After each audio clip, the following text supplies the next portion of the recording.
नमस्कार। बिहार के हमारे सभी शिक्षिका एवं शिक्षक वृंद हमारी बातों को बहुत ही ध्यान से सुनिए। आप सभी की इच्छा थी कि आपके स्थानांतरण आपके जिले में और आपके प्रखंड और आपके पंचायत के बगल में हो।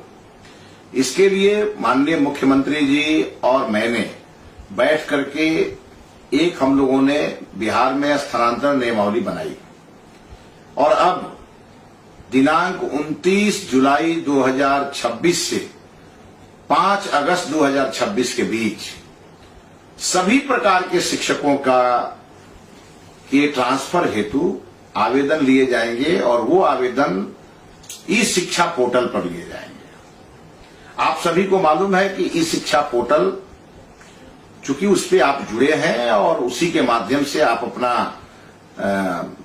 आपकी हाजिरी भी बनती है और उसी के माध्यम से आपका सब काम चलता है। तो विभाग ने एक बहुत ही पारदर्शी व्यवस्था आपके लिए लागू की है। तो भूलिएगा नहीं, जिनको भी ऐच्छिक ट्रांसफर की आवश्यकता हो वो कल यानी 29 जुलाई 2026 से 5 अगस्त 2026 के बीच पोर्टल खुले रहेंगे और आप अपना आवेदन करिए। और आपको न किसी को फोन करने की जरूरत है, न पैनिक होने की जरूरत है। आप सबका ट्रांसफर उसी एक सप्ताह के आवेदन के आधार पर किए जाएंगे। ध्यान रखिएगा, पहले के सारे आवेदन निष्प्रभावी माने जाएंगे। अब आपको नया आवेदन करना होगा।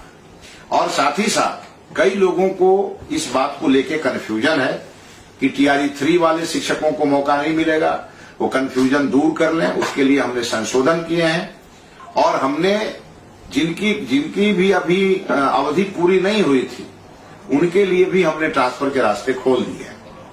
साथ ही साथ जो हमारे मॉडल स्कूल के शिक्षक हैं वो भी परेशान हैं, उन्हें भी परेशान होने की जरूरत नहीं, आपके लिए भी प्रावधान किए गए हैं।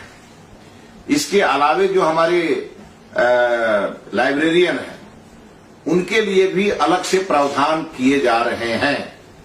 बहुत शीघ्र ही, अति शीघ्र ही आपके लिए भी स्थानांतरण के रास्ते खोल दिए जाएंगे। इसीलिए किसी भी प्रकार के शिक्षक इस बात को लेकर परेशान न हो। आपका स्थानांतरण नीति के आधार पर किया जाएगा। अब ये और बात है कि कई जिलों में बहुत सारे शिक्षक असमानताओं के कारण हम बहुत परेशानी में इस विभाग को लेकर के आगे बढ़ रहे हैं। इसीलिए रेशनलाइजेशन आवश्यक है। विभाग ने उसके लिए भी शेड्यूल जारी किया है, उसमें सहयोग करना है और जो नियम बन गए हैं वो नियम उसी नियम के आधार पे आपके ट्रांसफर होंगे। मुझे एक बात और ऐड करनी है।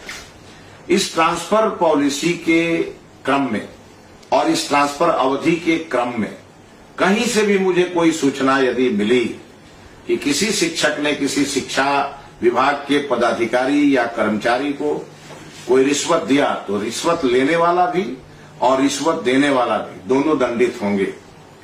एक बात ध्यान रखिएगा, पूरी पारदर्शिता के साथ हमने अपने सभी शिक्षकों की ट्रांसफर को लेकर के जो सुझाव थे उसे माना है। हम आपके लिए लगातार काम कर रहे हैं। धैर्य बना करके रखें और भी आपके जो समस्याएं होंगे उसका भी समय समय पर हम निष्पादन करेंगे। लेकिन ध्यान रहे, आपका मन केवल विद्यालय में रहे और हमारे छात्रों के उन्नति प्रगति में रहे, क्वालिटी एजुकेशन में रहे। बहुत बहुत धन्यवाद।